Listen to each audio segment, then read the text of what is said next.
eu sa grande scène quand il dit justement dans la forêt, j'y ai cru moi, etc., etc. Il a un tunnel comme ça qui dure, je sais pas, 10 lignes. Et il l'appréhendait beaucoup.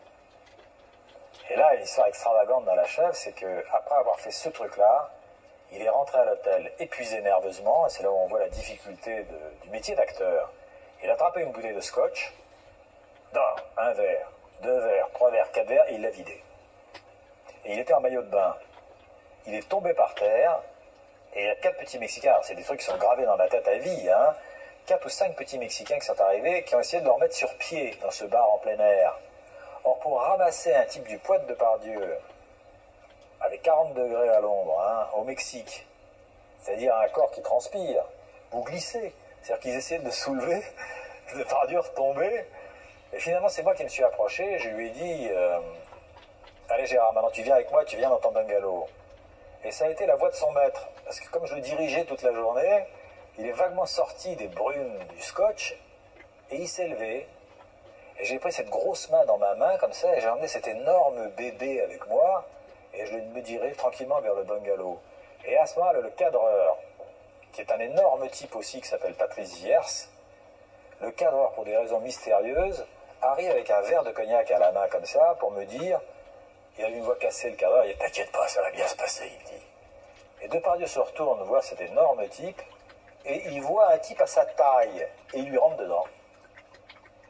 Alors les deux s'écroulent par terre, le verre de cognac part dans la nature et se casse, et les 5 mêmes Mexicains surgissent de nulle part avec un balai pour enlever le bruit, les débris de verre. Et pendant ce temps, Viers tenait la tête de Depardieu comme ça et disait « Je vais lui casser la tête à ce mec !» Comme ça. Et moi j'ai plongé entre les deux comme un thermomètre. Et j'essayais de le retenir parce qu'il tournait le lendemain, Depardieu, je voulais pas qu'il l'abîme. Alors je dis « Non !» comme ça en tenant Viers et Depardieu. Et puis on a amené Depardieu dans son bungalow avec des difficultés terribles. Et là, Pierre Richard était avec une fille, pardon de vous raconter tout ça, et j'espère que Pierre me pardonnera, qui était un peu difficile, vous savez, je ne veux pas dire de mots, mais c'était le genre un peu capricieux, ça. Bonjour. Ils sont allés dîner, et on n'a pas pu monter Depardieu au premier. Il partageait un bungalow, il avait le premier étage, et Pierre avait le rez-de-chaussée. On n'a pas pu le monter au premier, c'était trop dangereux. La bête, elle pouvait se réveiller d'un moment à l'autre. C'était Hulk. C'est-à-dire qu'on l'a couché dans le lit de Pierre Richard en se disant, maintenant, on fait comme ça. Et arrive Pierre Richard avec cette fille qu'il appelait Amour. Parce qu'on les imitait le matin au petit déjeuner. Ça va, Amour? Ça va.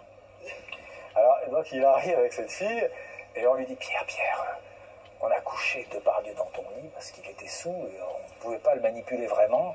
Alors tu vas dormir dans sa chambre, ça t'ennuie pas? Non. C'est Amour qui réagit. Moi, je vais dormir dans ma chambre. Alors on dit, mais non, sois gentil, comprends que c'est dangereux d'aller réveiller le monstre.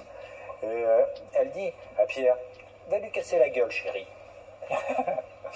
Alors évidemment, on l'a monté Pierre Richard à toute vitesse au premier avec elle, on les a enfermés en disant, maintenant vous ne bougez plus, et vous le laissez se réveiller de son réveil naturel.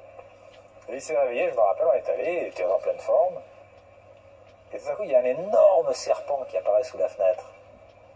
Et Depardieu dit, oh, un serpent, il part en courant derrière le serpent. Alors je dis, il est fou, alors on courait derrière Depardieu pour l'arrêter, on a découvert ensuite que ce n'était pas un serpent méchant. Mais c'est drôle parce que ce sont des serpents, en plus, ça c'est des choses que j'ai découvertes au Mexique, et vous voyez, voilà, c'est intéressant. C'est des serpents qui traient les vaches. C'est-à-dire que leur façon de se nourrir, c'est un grand serpent noir, comme ça, ils arrivent, ils se mettent sous les pieds des vaches, et puis ils boivent le lait. Comme ça, c'est en même temps Discovery Channel ou la National Geographic et le DVD, parce que vous avez appris un truc sur les serpents que j'ignorais et que j'ai découvert là-bas.